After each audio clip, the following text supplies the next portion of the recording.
Un dépôt de candidature aux allures d'un renouvellement de serment. Ce samedi, des milliers de Congolais ont investi le boulevard du 30 juin à la hauteur de la place de la Gare pour accompagner celui qui va désormais porter leur étendard au prochain rendez-vous des urnes.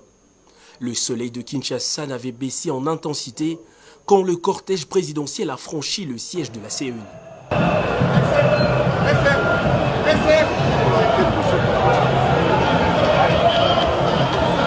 Le président de la République, Félix-Antoine Tshisekedi, qui accompagnait la distinguée première dame Denise Nyakeru Tshisekedi, a été de suite conduit au bureau de traitement et réception de candidatures pour les formalités d'usage. Visiblement, ses accompagnateurs et représentants avaient déjà bien traité le dossier. Pas de paperasse et aucun document exigé ne manque à la farde.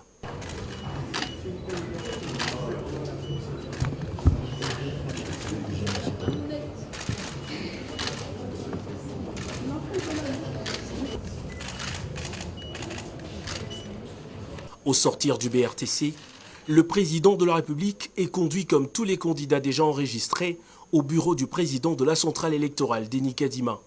Une entrevue de quelques minutes avant de ressortir pour s'adresser à la presse à qui il présente les grandes lignes de sa nouvelle vision pour les Congo.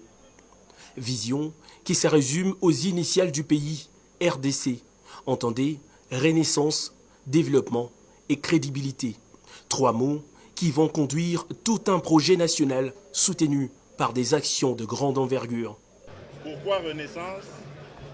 Parce que le Congo, la République démocratique du Congo, notre pays, était dans un gouffre, comme vous le savez. Et aujourd'hui, nous sommes en train d'en sortir.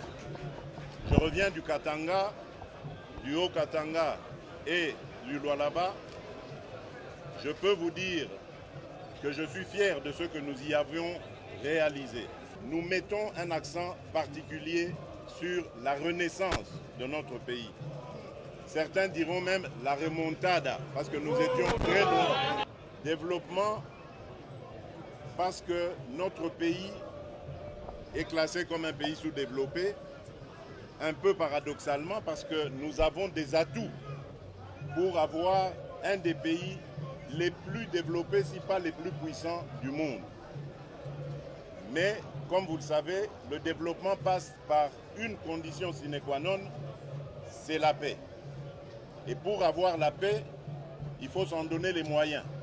Surtout pour un pays comme le nôtre, riche en potentialités diverses, qu'elles soient minières, agricoles ou autres, même humaines. Donc nous avons beaucoup d'envieux. Et pour nous protéger contre ces envieux, il fallait monter en puissance nos forces de défense et de sécurité. C'est ce qui est en train d'être fait aujourd'hui. Nous sommes fiers de dire haut et fort que la République aujourd'hui est défendue. Le Congo n'est pas un véhicule ou un organe du corps humain pour être réparé. Le Congo, c'est une nation.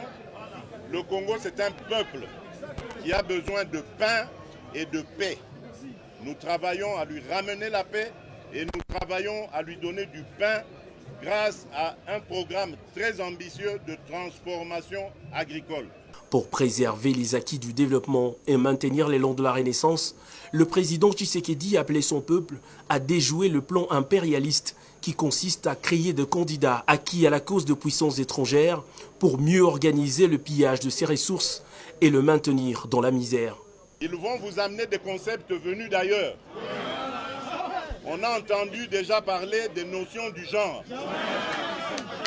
Au Congo, nous n'avons pas de problème d'orientation sexuelle. Nous n'avons pas de problème d'orientation sexuelle.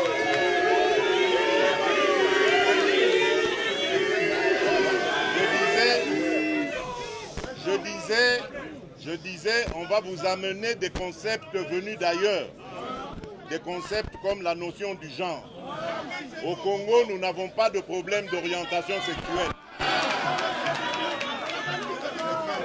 Vous reconnaîtrez ces gens-là lorsque leurs parrains vont leur donner un mot d'ordre pour se réunir, se mettre ensemble pour devenir plus forts. mais ils vont se tromper, ils ne seront pas plus forts parce que c'est notre peuple qui est le plus fort.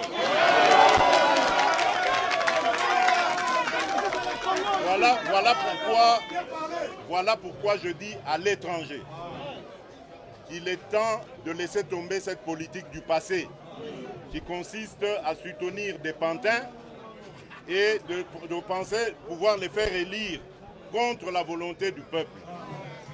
Vous devez rester vigilants jusqu'au bout. Ils croient que c'est eux seuls qui peuvent se mobiliser et rester devant les bureaux de vote. Bakosi, Bino Pebotikala devant les bureaux de vote.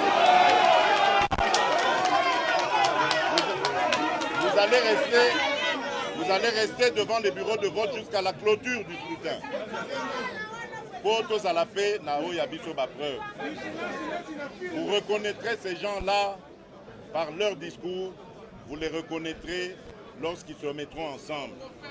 Et à ce moment-là, nous pourrons dire que nous avons vaincu.